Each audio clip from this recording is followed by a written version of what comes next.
Laplace transform.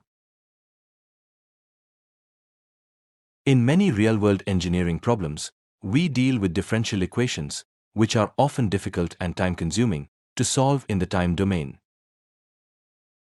To simplify this, we use a powerful tool called the Laplace transform.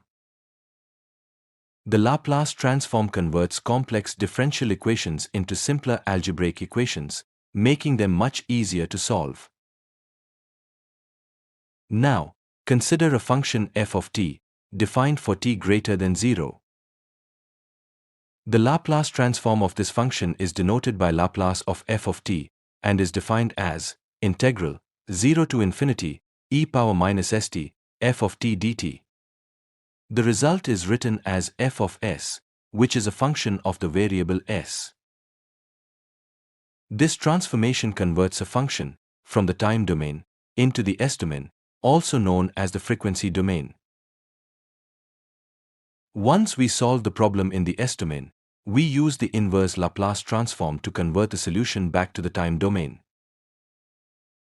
The Laplace transform is widely used in system modeling, electrical circuits, and control systems.